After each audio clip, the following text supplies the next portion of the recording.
Hello friends, welcome to மது திலீப் சமையல். நீ பார்க்க போகிறது குழந்தைங்களுக்கு பிடிச்ச கொத்தமல்லி சாதம் எப்படி செய்யணும்னு பார்க்க போகிறோம்.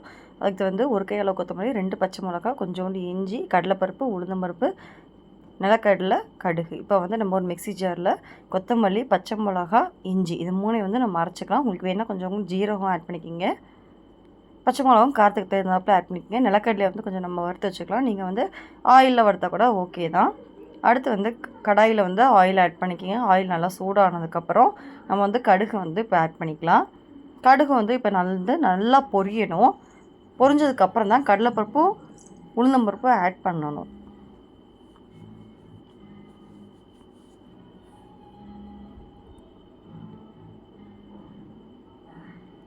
இப்போ இந்த கடலைப்பருப்பு உளுந்தம்பருப்பு வந்து நல்லா கோல்டன் ப்ரௌன் வர வரைக்கும் நம்ம வந்து நல்லா வறுத்துக்கணும்.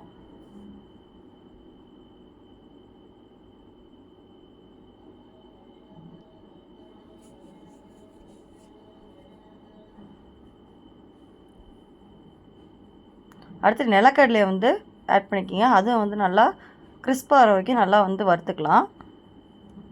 காரத்துக்கு கொஞ்சமாக வந்து ஒரே ஒரு வரமிளகா வந்து ஆட் பண்ணிக்கிங்க. வரமிளகா ஆட் பண்ணலைன்னா கூட ஓகே தான், ஒன்றும் ப்ராப்ளம் கிடையாது.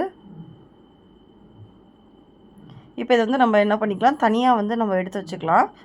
உங்களுக்கு அந்த கிறிஸ்மஸ் வேணும் அப்படின்னா தனியாக எடுத்து வச்சுக்கோங்க. இல்லை வேணாம் அப்படின்னா இதிலே வந்து நீங்கள் அந்த நம்ம அரைச்ச பேஸ்ட்டை வந்து தனியாக எடுத்து வச்சு ஆட் பண்ணி நம்ம கொத்தமல்லி அரைச்சதை வந்து நம்ம இப்போ நான் வந்து நல்லா வந்து ஆட் பண்ணிட்டாண்டி நல்லா வதக்கணும். பச்சை வாசனை போகிற வரைக்கும் 2 கப் அளவு சாதம் வந்து நான் வேக வச்சு எடுத்து வச்சுருக்கேன். இதையும் சேர்த்து நல்லா வந்து பரட்டி விட்டுக்கலாம். நம்ம தனியாக எடுத்து வச்சோம்ல வறுத்தது, அதையும் சேர்த்து நல்லா கிளறி விட்டுக்கலாம். ஒரு 5 மினிட்ஸ் வந்து நல்லா வந்து கிளறி விட்டு மூடி வச்சுருங்க. இப்போலாம் சூப்பர் டேஸ்டியான கொத்தமல்லி சாதம் ரெடி ஆகிடுச்சு. இது அப்பளம் வடகத்தோடு சாப்பிடும்போது ரொம்ப டேஸ்ட்டாக இருக்கும். கண்டிப்பாக ட்ரை பண்ணி பார்த்துட்டு எனக்கு எப்படி இருக்குன்னு சொல்லுங்கள். Thank you so much. பாய்.